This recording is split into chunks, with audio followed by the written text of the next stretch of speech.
Mainit ang araw. Umaalingasaw ang lupa sa ilalim ng liblib na kampo sa Mindanao habang lumalagablab ang hidwaan sa pagitan ng mga sundalo at mga rebelding grupo. May isang araw na tila nahati ang kasaysayan. Isang araw na ang putok ng baril ay napalitan ng hiyawan.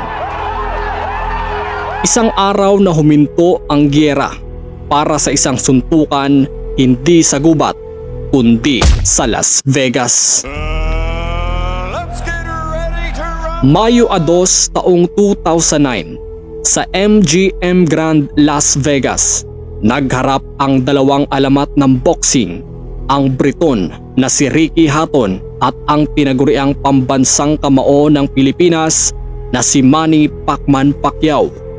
Sa loob ng ilang minuto, nagliyab ang mundo sa bilis, lakas at bagsik ng laban. Pero habang ang buong bansa ay nakatutok sa telebisyon, may isang tagpo na mas mahirap paniwalaan kaysa mismong knockout punch ni Pacquiao.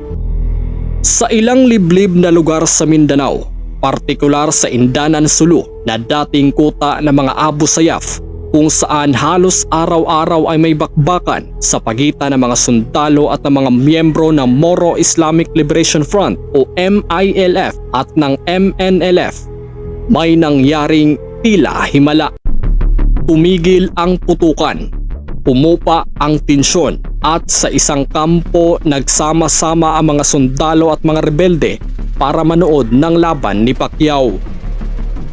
Walang opisyal na kasunduan, walang peace deal, pero sa araw na yon, sa likod ng mga bundok at kampo nagkaisa ang dalawang panig bilang mga Pilipino. Sa ilalim lang ng iisang bubong na napapalibutan ng maraming puno, sabay silang napasigaw sa bawat suntok ni Pacquiao. Sa araw na yon, hindi militar o rebelde ang tingin nila sa isa't isa. Pareho silang tagahanga, pareho silang Pilipino. Noong unang round, nabasag ang katahimikan ng unang pinatumba ni Pacquiao si Hatton.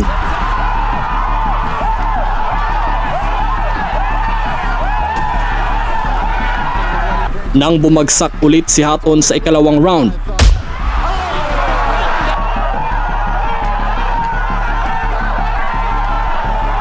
hindi lang ito tagumpay ni Pacquiao, isa itong paalala na kahit sa gitna ng sigalot, may puwang para sa pagkakaisa, na may mga sandaling lumalampas sa politika, sa ideolohiya at sa galit. Isang suntok ang bumagsak sa luna ng Las Vegas, pero ang tunay na tinamaan ay ang pader na humahati sa ating bayan. Isang laban sa Amerika ang huminto sa digmaan sa Mindanao kahit sandali lang. At sa katahimikan ng araw na yun, muling umusbong ang tanong, gaano pa kaya karami ang Pacquiao moments ang kailangan natin para muling magkaisa? Mabilis natapos ang laban, pero ang epekto nito matagal na nanatili sa alaala ng marami. Isa itong patunay na minsan kahit hindi sinasadya, may sandaling kaya tayong pag-isahin ng isang tao ng isang laban.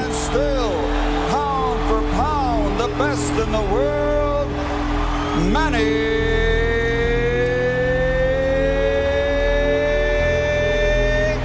Pacman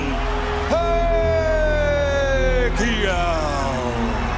Mga storyang dapat nating pag-usapan, dapat nating pag-aralan.